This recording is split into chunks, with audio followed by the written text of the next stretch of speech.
20, 30, 40, 50, 60, 70, 80, 20. Kuya, Ari, sasali ako sa laro niyo. Ano, Angel, sasali ka? Huwag ka na sumali dito, tiba, Arisha at Nani. Malis ka na nga dito. Grabe naman kayo.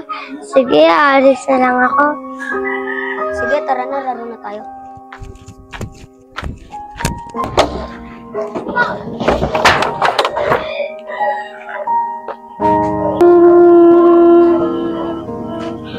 Oh, Angel, ba't ka umiiyak? Tay, inaway po ako ng mga bata. Kasi daw po, sabi nila magbabasura lang daw po kayo. Nak, huwag mo silang intindihin. Kahit na magbabasura lang ang tatay mo, parangal naman ang trabaho ng tatay mo.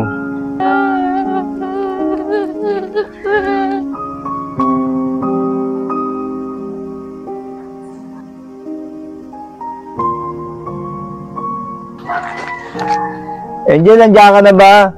Kumain ka na ba? Hindi na ako makakapagluto. Bibili na lang ako ng ulam sa labas. Tay, opo tay, kakauwi ko lang po galing school. Oh, ganun ba, nak? Kumusta naman yung pag-aaral mo? Mabuti naman po yung ano ko tay, pag-aaral ko. Tsaka nga po pala tay, baka po gusto niyo po akong bilan ng bagong cellphone. Kasi po pinagtatawanan na po ako eh. Sa school, ito po kasi yung cellphone ko, luman-luma na. Kailan niyo po ba ako bibilan ng bagong cellphone? Nak, pasensya ka na. Kasi alam mo naman yung trabaho ko. Konti lang kinikita ko. Sakto lang pang gastos natin sa bahay. Tsaka yung pambaho mo. Yun na nga tay eh. Dapat maghanap ka ng magandang trabaho para gumanda ang kita mo. Kaya ka nga iniwan ni nanay kasi ganyan yung trabaho mo. Kala kay nanay na lang ako sumama para nabibili niya lahat ng mga gusto ko.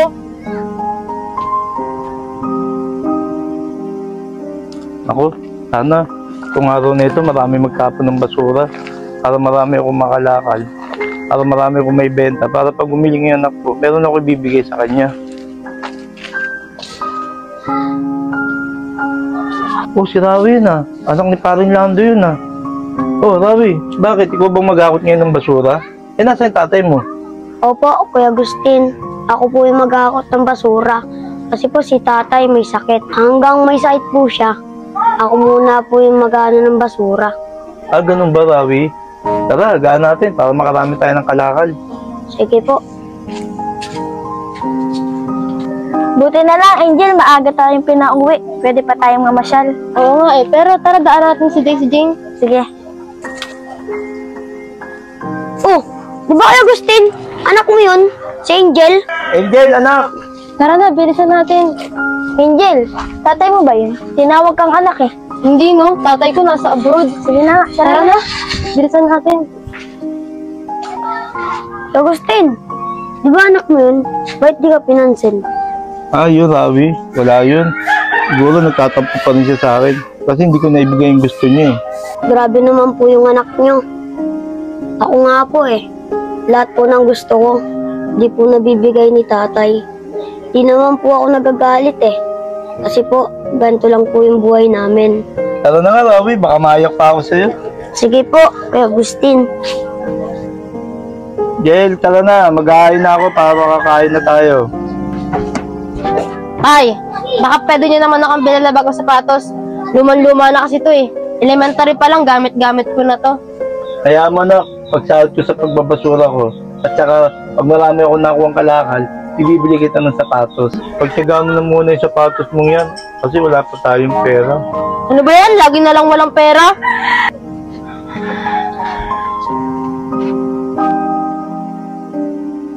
Jel? Jel, kumain ka na, Jel. Siomay na lang muna ulamin natin. Tay naman! Lagi na lang siomay, pinapakain niyo sa akin. Wala na bang ibang ulam?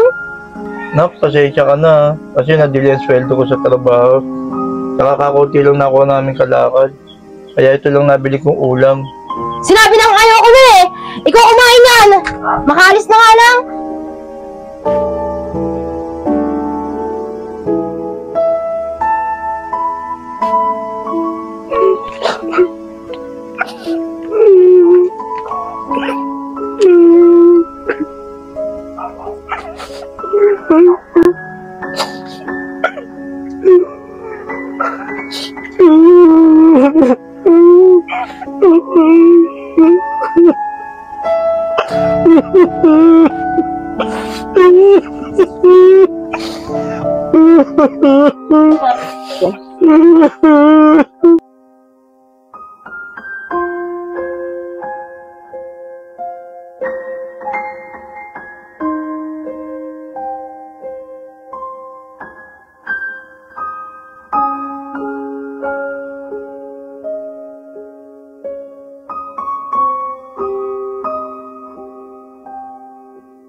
Kaya ka nga iniwan ni nanay kasi ganyan yung trabaho mo. Sana kay nanay na lang ako sumama para nabibili niya lahat ng mga gusto ko. Ano ba yan? Lagi na lang walang pera. Sinabi ng ayaw ulit. Ikaw kumain yan. Makaalis pa nga lang. Kuya, tabi!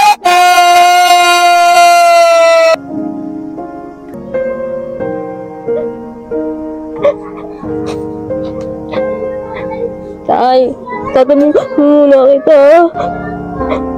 Dito ka muna Kasi tuwing nakikita kita, nasasaktan ako.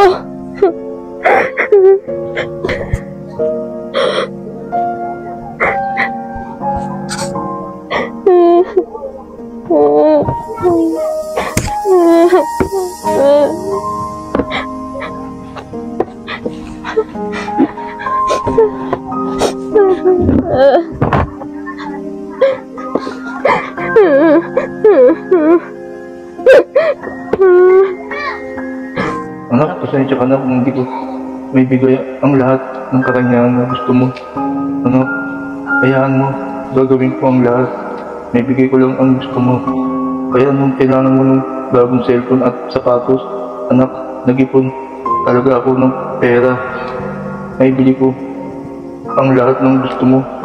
Hindi ko na pinahalang sa'yo kasi gusto kitang surpresahin sa karawan mo. Basta anak, lagi mong tatandaan, mahal na mahal ka ni tatay.